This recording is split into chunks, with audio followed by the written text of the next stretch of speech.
Hi everyone, and welcome to episode number 14 of the Australian Rock Show, Ozrock's loudest and proudest music podcast. My name is Colin Gray from the Rockin' and Rollin' Gray Brothers, and today is Friday the 10th of April 2015 when this show is being recorded. In the 1970s, many Australian rock fans grew up listening to Taste, a Melbourne outfit whose amazing musical ability belied their youth. Tagged as Australia's equivalent of Queen, the band left behind 2 acclaimed albums and a handful of singles that still resonate with rock fans the world over. On Monday the 30th of March, I had the great privilege of chatting to Ken Murdoch about those halcyon days of the 1970s. We talked about Ken's career post-Taste, his life as a songwriter, producer, and as the piano man. We talk about Rock is Dead, the band's hard-hitting 2007 comeback album, and significantly, we talk a lot about Taste's forthcoming new album and tour. That's right, 2015 is shaping up as a big year for Taste, and Ken tells us of the band's plans for this year. Yet, before we get into the interview, we have a world exclusive to the Australian Rock Show. We're going to play a brand new Taste song. It's a tune called Is It Just a Dream from the band's new album, which is set for release later this year. This is an epic tune, and if this is any indication of the quality of the material on the new album, it's shaping up as something big. Let's get into it. This is Taste with Is It Just a Dream? Ken Murdoch, welcome to the Australian Rock Show. Thank you. Glad to be here. Ken, we just opened the show with the evocative Is It Just a Dream? From the soon-to-be-released new album for Taste called Life on Earth. Man, that is a monster tune. I think that's an epic song. I mean, as a songwriter, you sure can paint a picture and put that in the head of the listener. What can you tell us about that tune? Well, that's no one else has ever heard that. That's straight off the mixing desk that's come. Oh, wow, privileged. Yeah, well, I thought it was a good idea to just get it out and see what happened. I'm glad of your response, but Angus Davidson from Crowded House and Supertramp Audio, anyhow, he did the actual mix of it. And that's a song that I wrote from a short story. I wrote a short story about a guy who was obsessed with a girl and follows her until he gets the impulse and he kidnaps her. And then he realizes that they'll never be together unless he kills her and then kills himself. So it's a happy little tune. We actually use real strings on that. That's a real orchestra that you hear. So pretty exciting. Okay, and look, it was a fantastic tune and a great way to open the show. Some Australian rock and roll of the 70s has not aged that well, and it does sound dated. The same, however, can't be said for those first 2 Taste albums, which are now rightly lauded and revered by heavy rock fans the world over. Why do you think that is? Well, I must tell you, I hate talking about myself, so I'm definitely referring to the band. But I think because we were pretty fussy on how we recorded it, I had a lot to do with that because we'd worked on the Cloud9 album with another producer, and it was just a horrible experience. So when we signed the deal for the Taste stuff, I said I had to produce it. And they agreed, and then when we got in, number one was that we must have the guitar sounds in particular. We worked on a lot, so much that even later on in life, Skyhooks asked me to produce their album, and I didn't, but they asked me to because of the guitar sounds. But I didn't want to do it because I was only a young kid. So I didn't really think I could tell Shirley Storm what to sing. So that's really why I didn't do it. But also Brian May said the same thing about the guitar sounds. He really liked it. So we worked a lot on that. And also we'd been playing together for, probably Michael and I played probably for 5 years, and Virgil 4 and Joey probably 2. So, we did 6 nights a week in pubs. And that's why Australian bands are so good. That's why AC/DC was so good. They'd go over there and play with Kansas or Journey or whoever they supported, and they just blew them off because Australian bands knew how to play because they weren't friendly to the Australian audience. If they didn't like you, they'd let you know. So that really toughened us up. And I think there's a chemistry that goes with some bands. I just think that we have it. Even when we got together for the Rock is Dead album and this one, something just clicks, and we know each other pretty well. So. So you guys became quite accomplished as musicians, as well as that chemistry. So it all sort of gelled. That's the other thing. So we all had musical training. Like Virgil, our drummer. He was actually a 6th grade piano player. He was a phenomenal piano player. Michael and I don't know about Joey. I know he had guitar lessons, but Michael and I went to some very extensive jazz teachers just to learn to read music, not so much for the jazz, although Michael used it. But when we eventually got into the pub cabaret circuit at the start, when we were very, very young, the reason why we did is because we could read music, so we could go and back up. Well, in the end, what happened was we ended up backing Johnny Farnham, becoming his backing band. Was that as Cloud? Sorry, was that was Cloud 9? Yeah. Joey wasn't in that then, but the fact that we could read the music, he was blown away because he put the charts in front of us and we played them pretty well, I must say. And so he just said, "Do you want to be my backing band?" So around that time, I guess I was 16 or maybe 17. No one drove. I know that Michael didn't have a license. So probably 16 and he was probably 17. Well, I left school. I think Michael might have kept on for a little while, but I left school and started earning more money to my dad. It was incredible, the money we were making because we were doing 6 nights a week and because we could read music. They gave us all these, good gigs. And again, that toughens up your music playing because you look at music differently. And it's amazing that you were so competent and so professional at such a young age, just through constant work. I mean, you wouldn't hear those sort of things nowadays of young guys, sort of 15, 16. No. Well, they learn covers. That's their thing. Whereas we learn how to write more than to do covers. That's just the way of the world, unfortunately. A guitarist now hopes that he can be in a cover band that will work 4 nights a week. We hope to be in a band that could, crack it. Originals. Yeah, with originals. That's right. So when you were growing up, was it the sort of British invasion stuff that influenced you, or other stuff?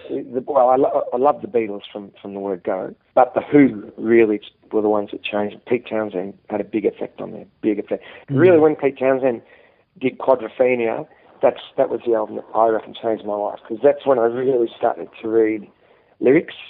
And his lyrics really spoke to me because Quadrophenia is about a teenage kid with, his parents don't understand exactly what everyone goes through, but it made me think, well, maybe I could write about what I feel, and I think that's why the album's translated so well. We've done some interviews and people have said, "Oh, you were a girls' band," but I don't think we were. I think we were a guys' band. I think there certainly were girls at the gigs, but I always thought that guys got what we were saying more than the girls because they were listening to the lyrics, I think. And certainly the musicianship sort of came across to guys who could sort of appreciate that. And I guess that's why it has still found its market in those, hard rock markets today, because it's translated, the music's translated, the hard rock music's translated. Yeah, well, kids are still playing that Nirvana. Exactly. Yeah. And, they still play Smoke on the Water, strange enough, kids. I wish they'd stop, but they still do. Look, you touched briefly upon Cloud 9. Yeah. Now, you formed that band in high school in 1970, was it? Yeah, I guess, yeah, 72, maybe. Okay. Yeah. I mean, again, you were together for 4 years. Yeah. And you released that We're Just Good Friends LP on RCA. Again, as I mentioned before, for a bunch of young guys in their mid-teens to sign and release to a major label, it's pretty incredible. I think by the time that came out, we were signed to two labels, because we signed to Warner Brothers first, and then I think we changed to RCA for that album. So we'd actually been with 2 labels by then, now that I think about it. You're making me think of all the old things now. We will get to the new thing. Yeah, that's right. Yeah, we will. Exactly. Yeah. No, I mean, look, we were very, very lucky. When we were Cloud 9, I was never the singer either. I was just a guitarist, and I was pretty much the guy in the background. We had another guy out front singing, and the reason why we signed is because we played, it's going to sound funny, but we played a lot of gay clubs because our agent had the bookings for those. I don't know why, but we did it because we were young, and we got a lot of those bookings again. So one night we were playing at one, and Molly Meldrum came, and he brought a guy with him called Chris Nolan, who was our manager eventually. And he said that night, I'd like to manage you, and I think I can, get you a recording contract and everything. So we were very young. We said sure. And then, strangely enough, he did. He really did. He got the Warner Brothers contract very quickly. Then he said to me, we're going to get rid of the lead singer now, and we're going to get you as lead singer. And I said, I don't want to be a singer. I'm not a singer. He said, no, you should be up front. So we got rid of the singer, and he pushed me up there, and it was awkward for a while, but then it kind of settled down. And even on the Rock On album, you hear, I don't even know if I even sing a song, but I was just getting confidence, and then play stuff. But that's how it happened. It wasn't. I didn't volunteer to be the front man. And when did Joey Amenta come into the picture? We had another guitarist called Tony Faramond who did the We're All Good Friends album, and then we got rid of him, and we did it for 3-piece tour, Virgil, Michael, and I, and that was going to be the intention. We weren't looking for anyone else. And then one day I was at a guitar repair shop in Brunswick, and a guy came up to me and said, I think you're looking for a new guitarist. And I said, no. And he goes, well, I found the guy. And he goes, I've got him on the phone. So he said, Joey came on the phone and said, can you stay there? I'm coming right now. I said, well, we're not really looking for a guitarist. No, I'm coming. So he came and he played. He was just unbelievable. The greatest, one of the greatest guitarists in the world, I believe. Really. Absolutely. And a beautiful singer. So I said, well, maybe we are looking then. So I rang up Michael and I said, I think we found a guitarist. He wants to speak to you. So Joey got on the phone and said, hi, Michael. I can play guitar very well. I can sing really well, and I'm really good looking. That's really true. So then I put the phone back on, and Michael said, "That's the guy. That's the guy." So that was like, let's say that was a Tuesday. On the Friday we played at a pub in Brunswick. On the Saturday and the Sunday we played Festival Hall with Sweet, and on Monday we left for a 3-month tour of New South Wales. So Joey left school and didn't go back. I don't even know if he told them. But in that week, he'd already played Festival Hall and started a tour of New South Wales. Amazing. Incredible. Couldn't write a book about it because no one. No, you couldn't. And that era, things like that sort of happened all the time, didn't they? Yeah. And it was. Yeah. It just seems to be things were much more spontaneous, I guess, back then. Yeah. You know, everything was different. Everything. People took chances. Pubs were thriving because everyone wanted original music, and there were no pokies. There were, a lot of reasons why it worked and why it doesn't work now. I think people forget how much early success Bootleg Records had. You know, numerous top 20 singles and bands such as Mississippi, Brian Cadd, Avalanche, Kerry Bedell. Was Brian Cadd a fan of the band, and was it through his influence that you signed to Bootleg? I know. I can remember we always, chatted and stuff, and we passed each other in studios and gigs. But I wouldn't think he would be a fan because they were really the generation before us. They were, Russell Morris and Spectrum and stuff like Renee Gayer, and so they were more about wearing jeans and not putting on a show. Although Brian Cadd did, he was excellent, but. We were kind of the generation that said, we're going to dress up and put on a bit of a show for the kids. I wouldn't think that our audience would go and see Brian Cadd. So it was really, I could feel that there was something changing because there was Hush and there was us and there was Sherbet, but they were from Sydney, so they were a bit alien to us. But Skyhooks, when they came up, then all of a sudden everything seemed to be fitting into place. We didn't feel like we were at the wrong time. And AC/DC too. He wore the schoolboy outfit. And look, I guess right from the start, you mentioned this at the outset, that the press sort of focused on the band's youth as well as the original heavy rock sound that the band create. There's something for everyone. There's catchy glam hit singles for the teenage girls. The lyrics are very rebel teen anthem lyrics, but for hard rock fans, there's plenty of appeal. And as I've mentioned, those songs have aged incredibly well. They still sound relevant. How did you write such complex songs at such a young age? I don't know. Michael always does that. He's always saying, you always give me hard bass lines. I don't know. I think being a guitarist, you probably look for things that a normal songwriter wouldn't, an acoustic guitarist or a piano player, because it probably starts with riffs more than anything. I think that's really how it is. If you've got melody, which I think I have, I might write the actual verses on piano. At the riffs and stuff are probably the things that came first, I would think.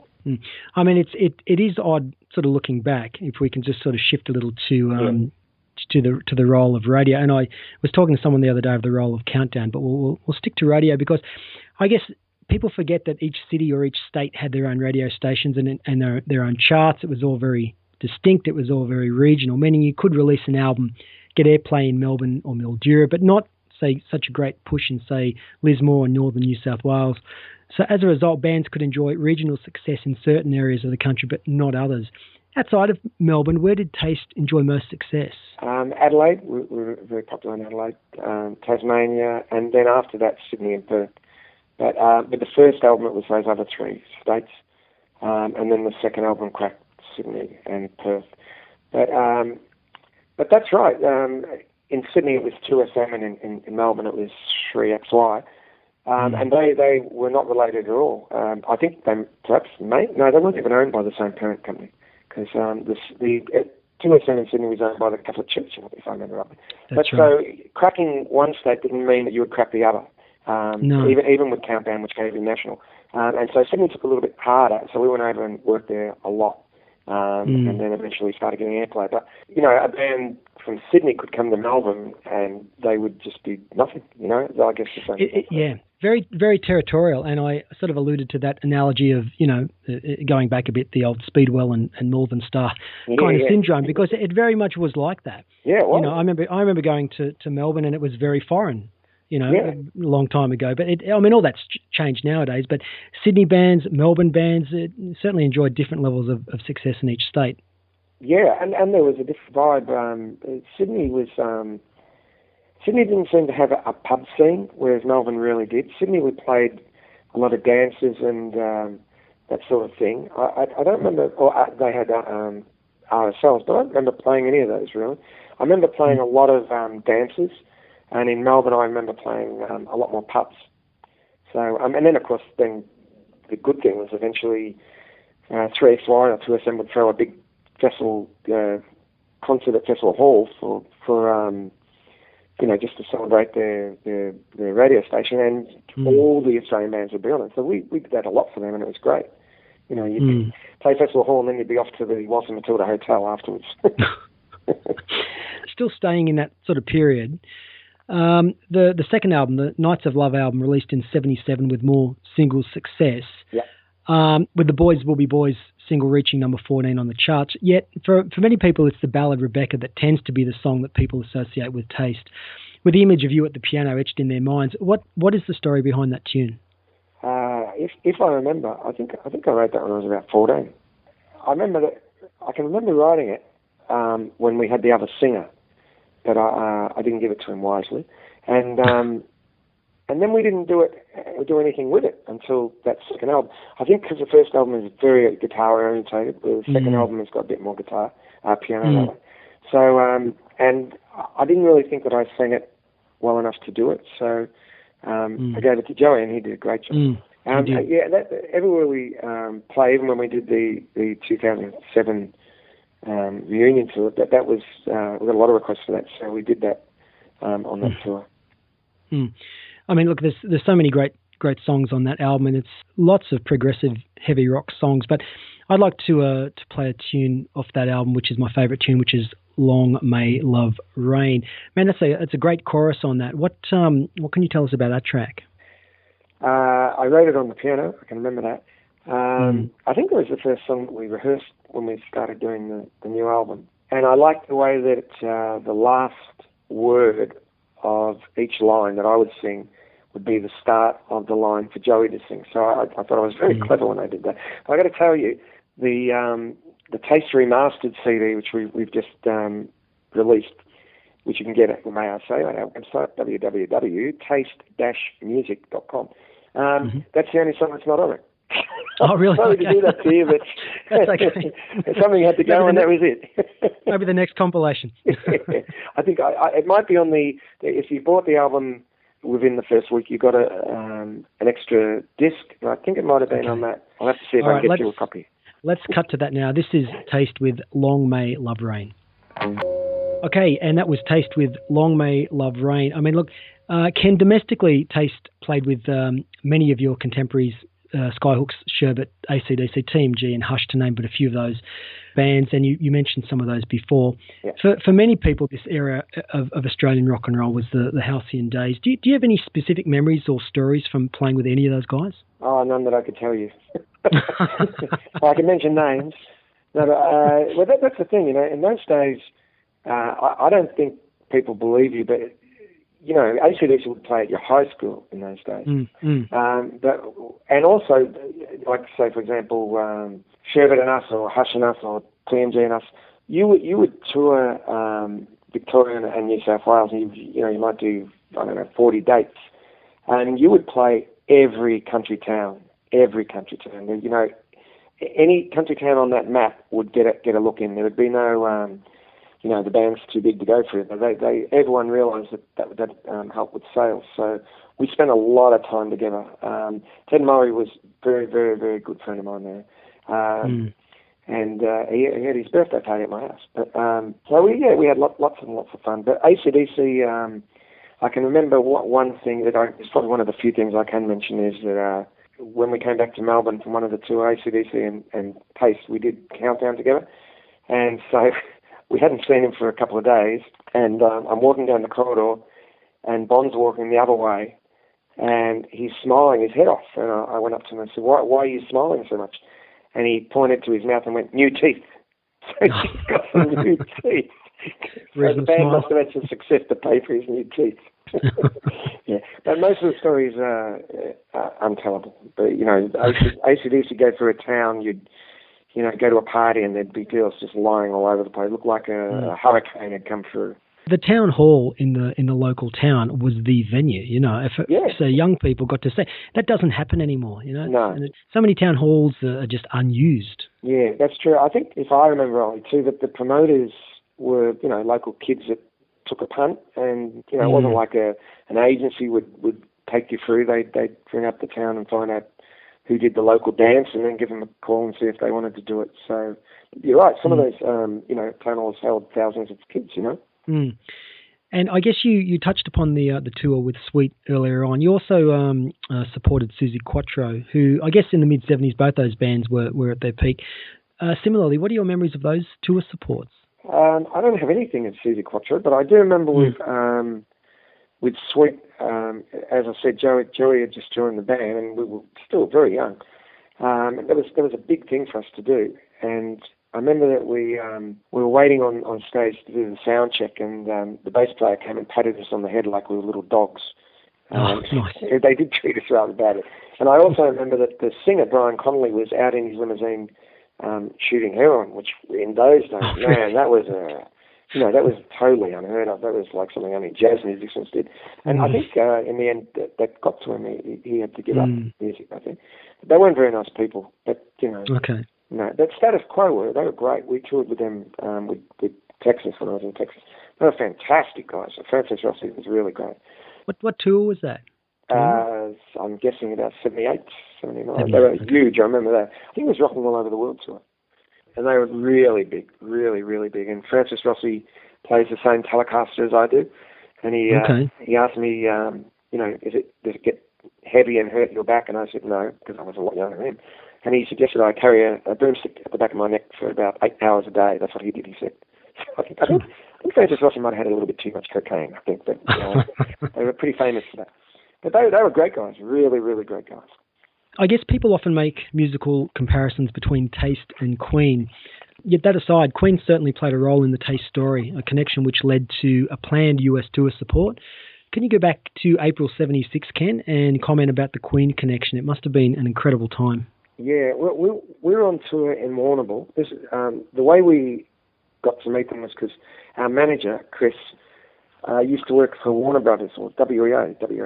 And when Queen came out to do Sunbury, he had to look after them, and he was one of the few people that liked them. And they said, when we come back, we'll be the #1 band in the world, and thanks for looking after us, and you're a great guy and stuff.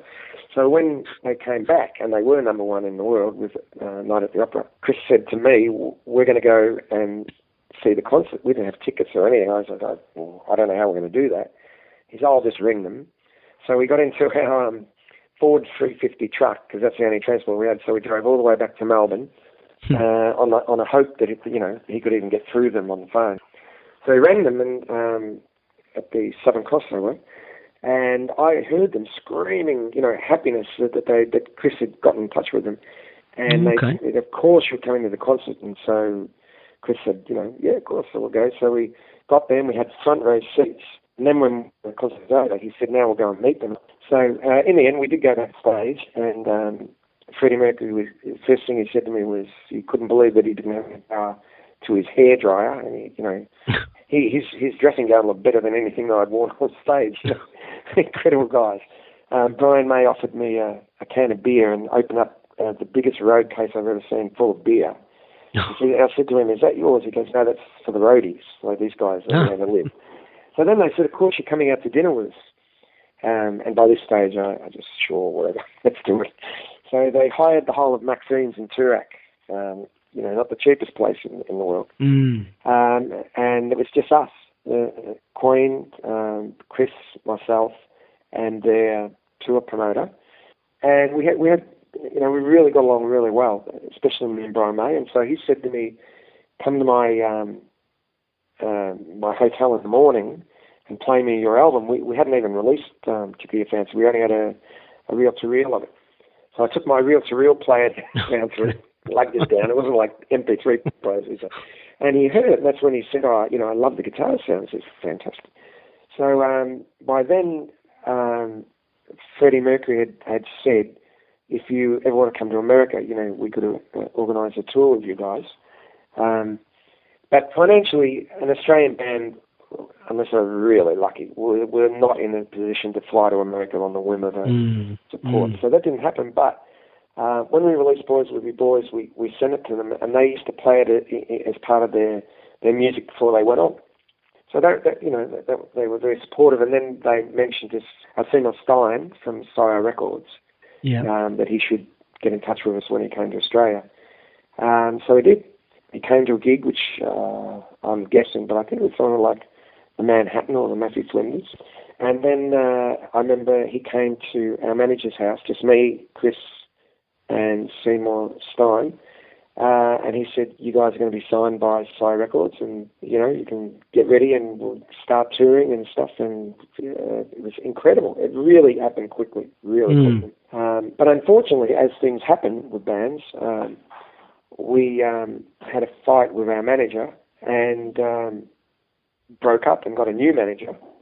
And the old adage that recording companies sign managers is true. So because they were had dealings with Chris, they did not want to risk it with another manager, especially the year that we got. And it's unfortunate, but we definitely would have been to America. Definitely, it was. I think you mentioned when we spoke earlier, there used to be articles in all the American magazines saying, new Australian band coming with photos and stuff. I think we'd even broken up by them. Yeah, it's a bit of a pity. Okay, so the band, I guess, played its last gigs in October '77 as a three-piece. By this stage, you'd already moved on to Texas. Well, the truth is, I didn't change management. The other three decided it. So I said, well, I think you're being foolish because we're going to go to America. But this guy that we got was a very wealthy man, and so he flew us everywhere, and we stayed in all the best hotels, but he had no idea how to run a band. So I could see it was really going down, and I didn't want to be part of it. I think we all kind of agreed that it was time to finish. And I said, look, I'm happy to do a final month of touring, and we can advertise it and, get good crowds and stuff. But for some reason, they wouldn't, or the agent wouldn't do the gigs that I wanted. I wanted to do the ones that we had played at and been successful. I wanted to finish at Iceland in Ringwood because that was where we started, and I just thought it would be nice. And they wouldn't agree to anything I asked, so I just said, well, I'm leaving. So they did it on their own, which is sad because we were really good friends, and I didn't want it to be like that. But that manager, he put a lot of, he set the cat among the pigeons. He was plotting each one against each one, so sad. And that's what happens. But at least we got back together again later. You went from, I guess, taste into into Texas, whose style, I guess, was more of a boogie band and had evolved from Fat Daddy, who a couple of their singles you had produced. Yeah. Why move to that style of music? Well, they toured with us when Tasted Out to us. They were our support band, and whenever we were on tour, I always ended up being with them because they were really good fun. You know, they Tasted very serious band. We weren't exactly the happy-go-lucky chaps who, you know, a lot of bands are. We were very serious about music, and you know, we didn't party that much. So when I got with Texas, you know, I was a young guy as well. They wanted to party. I'd hang out with them. So when Taste finished, they rang me and said, "Do you want to come over?" And I thought this is a great chance to be a guitarist, not a singer. And that's what I did. I just played guitar. I wrote a few songs, but not that many. And I really liked it. I really liked being just a guitarist for a while.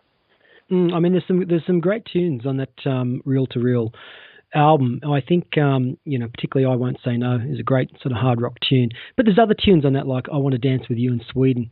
What were your time? What were your best memories of your time with Texas, and particularly working with Max Vella and Mick Stiller, both underrated musicians? I think. And Tony Katz too. Yeah, Tony Katz. Well, apart from being, you know, a big relief to be able to have fun and just, you know, play guitar, it was amazing because they didn't really have a. Well, we did have one record out, but I think that's the one I produced, I think. And then they weren't really a TV-friendly band either. You know, those days, you couldn't just get up there and play boogie music on TV. So we did Countdown, but it wasn't really anything to do with the band's success. But the band was really successful live. We could easily pull 800 to 1,000 people a gig, easily. And then we went to Sydney and Midnight Oil and Cold Chisel and a lot of those heavy bands. They adopted us. They really liked us, so we toured with them a lot. And then we did the Reel to Reel album, which I produced. We thought that was the best thing to do, was show the live side of us. But I always regretted not doing a studio album with that band. I think we would have been really good. I was going to ask that, yeah. Yeah, we did do some recording for it, but again, you know, things happen in bands, lose members, and then you change direction and stuff. And then, the new wave came in, and everyone wanted to use synths, and I was a piano player. I thought, oh, that's good. So, you know, we changed direction, and Tony Katz wanted to go in the boogie direction still, so we parted and changed the name of the band and stuff. But Texas, you know, I remember playing with, there was a Sydney band called Feather. I think it was Feather. And they were top billing, and we went on, and, you know, there was probably 800 people there. And John Swan on vocals? Yeah, I don't know. Yeah, I guess so, yeah. Yep. Probably right. Stuart Fraser on guitar. That's right. And by the time we got to the car park, all you could hear was 800 people yelling out Texas all through their set, and they didn't like it. Okay. We were a bit embarrassed. But that was, you know, we could do that. We could blow a lot of bands off stage. We were a very, very good band. You just touched upon your role as Ken Murdoch, the producer. You produced the Taste material. You mentioned that you produced the Texas album. I said the Fat Daddy single. Who other bands have you produced in your time? Well, I did a couple of bands that no one would know of course. But one guy I did do was a guy called Andre Stellard. It doesn't mean much here, but over in England, he had quite a few hits off his album that we did in AOR charts. But probably sold quite well the album. So I did a lot of jingles and stuff. I did Brian Maddox's album. I did the music for I can't remember what year it was, but the equestrian event, which had like 10,000 people go to it. I did all that. I did the Yakka ad. We did a Mars bar ad. We did the Australian. I did the Asian Tennis Open. All their music for the TV broadcast. So there was a lot of, inside work rather than big bands. But like I said, you know, I was a little bit apprehensive about doing bands. Like when Skyhooks asked me to do it, I just didn't think I was the right guy. I just didn't think that I could boss around somebody who I'd, known and been so successful. It's a big thing to ask a young guy. I used to knock back a bit at stuff like that. I got asked to produce James Freud's Modern Girl.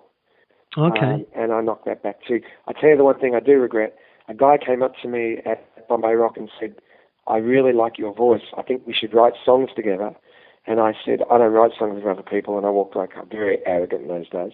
It was Colin Hay from Men at Work. I could be a millionaire now. Okay. Just one B-side would have done. Yeah, that's right. Well, things happen for a reason, don't they? You know. Yeah, well, it might have been down under, and I'd have to give all the money back. Don't mention that one.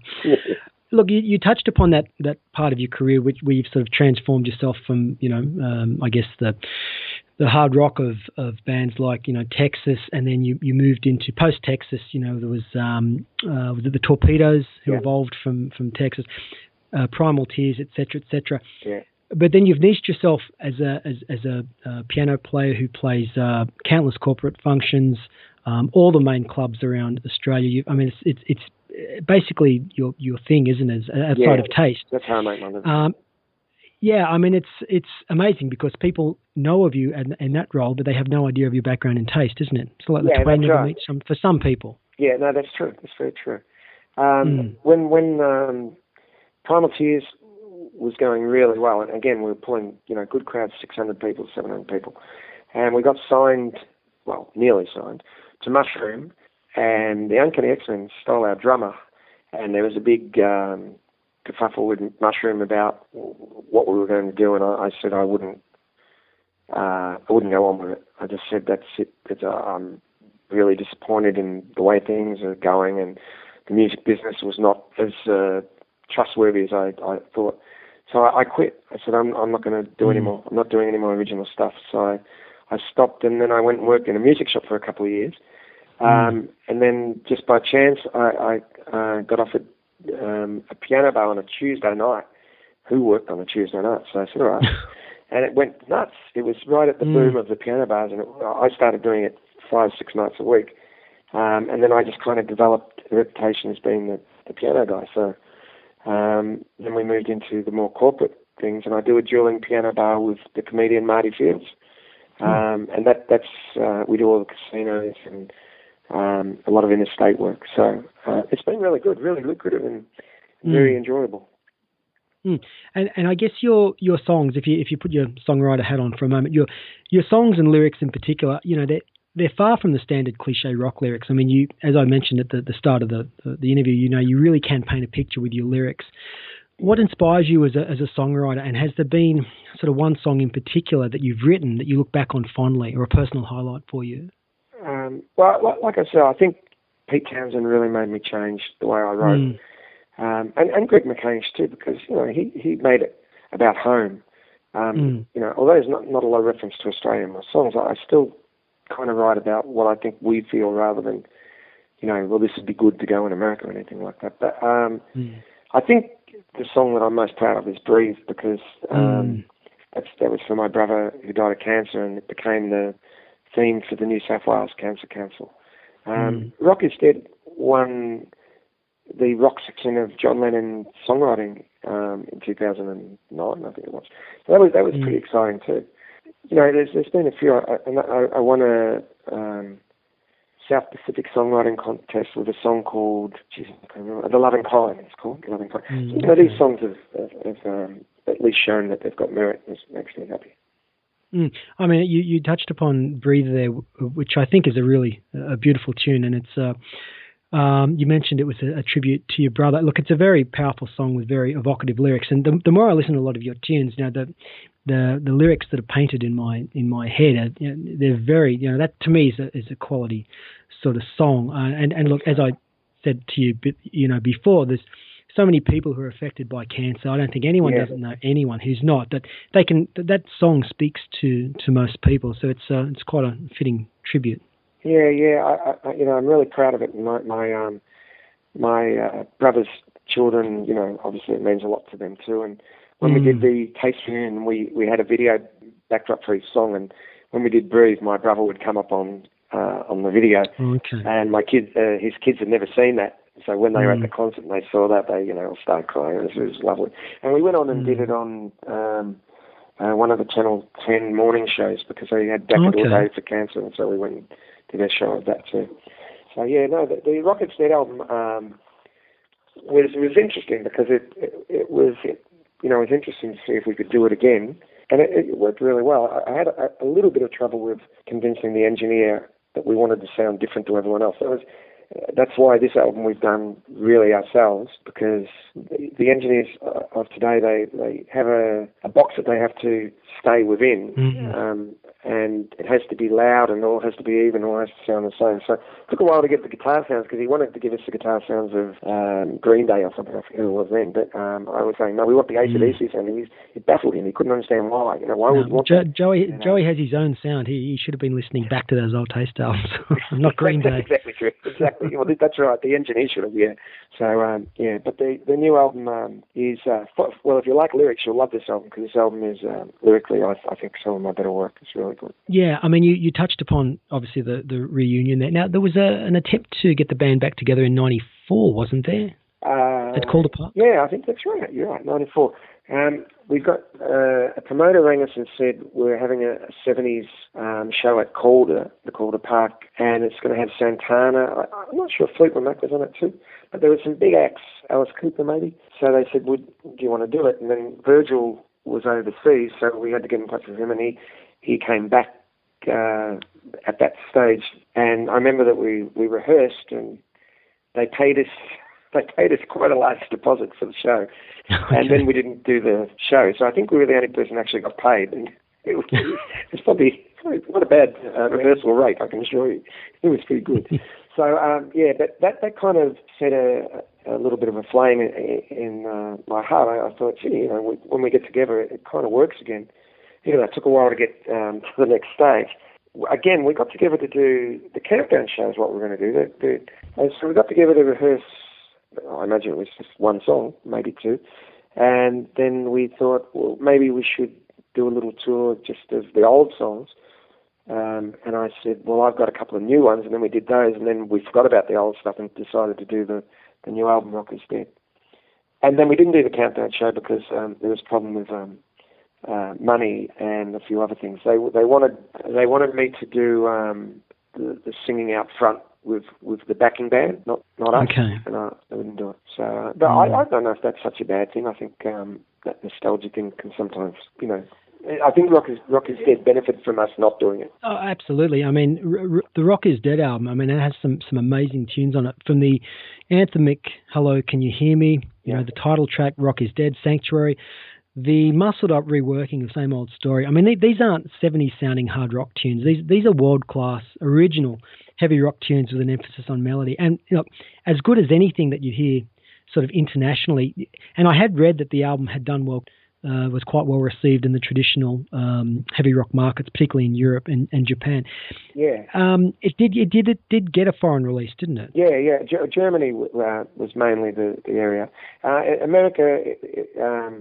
we'd signed a publishing deal, but, as is the way over there, it's a pretty big market to crack. But so that didn't really achieve anything. But Germany and Japan did all right, actually. Was there an opportunity to tour Japan or Germany? Germany is a possibility this year, actually. This year or early next year, with the new album. We've talked to someone already about that. And there's American interest already in the new album, based on that song that you played at the start. Okay. Publishing is confirmed, America, Japan, and Germany. So, things, every band has this, can have it happen to them, and it can be really achievable, and sometimes it isn't. But look, the Rock Is Dead album, the positive feedback we got from it was incredible, especially from overseas, because they would say, you guys, how old are you? You must be about 20 or something. You'd have to tell them the bad news, and that sometimes goes against you. But this album, we're going to take a little bit of a different approach and make it more of a, well, this is how it is. If you think you can use it, do it. We're not going to try and hide behind it. It's the music will speak for itself, as corny as it sounds. So let's take a listen to a tune off Rock Is Dead, Ken. This is the massive sounding opening track. This is Can You Hear Me? Taste there with Hello, Can You Hear Me off the 2007 Rock Is Dead album. So fast forward, Ken, to 2015, and we started the interview. We were talking about the current album. You've just come out of the studio after recording the new material, and it's slated for release later this year. We talked about the opening number. What's the rest of the material like on the album? And the album has a working title of Life on Earth. Yeah, Life on Earth is the opening, the track. Okay, yeah. Yep. And it's lyrically, it's dealing with a lot of issues that going on today. There's one about the incident in Sydney, the terrorist incident. Life on Earth is about what we're doing to the planet. And there's other tracks about murder and kidnapping and lots of happy stuff. There are some love songs on it. But what we did this time is, as I said, we had, it's very hard to work with a house engineer. So, I'm fairly proficient on Pro Tools and stuff, and I've got a nice studio here. So we decided to do the groundwork here. So we did. It's taken, I don't know, maybe 4 months, maybe longer. And we've just taken it like Joe. Actually, we just finished the final track today. Joey and Michael came here today, and we finished the final track, which is called Bondi to Toorak, which is in brackets that 70s song, because it's all about our experiences in the 70s. It's a funny song. But then we take it to a bigger studio to record drums, and then it goes back to Angus Davidson for mixing and mastering. And then so I think it'll be released around August, September, and then we're doing a tour of Melbourne, Sydney, Melbourne, Sydney, Perth, Adelaide, and that's with Supernaut. Oh, really? Yeah. Well, we think that's the space. Yeah. Okay. Yeah. Watch this space. Yeah. Okay. Look, that's fantastic, and I just wanted to say thank you very much for your time. I mean, your songs have endured over the years, not just for me, but for thousands and thousands of people who've followed your career over the years. But more importantly, as I alluded to in the interview, the material still sounds relevant. And the current Taste material, the Rock is Dead album, and from what we've heard from the new album, it's world class. And I think people can follow the activities of Taste online, either on Facebook or on your website.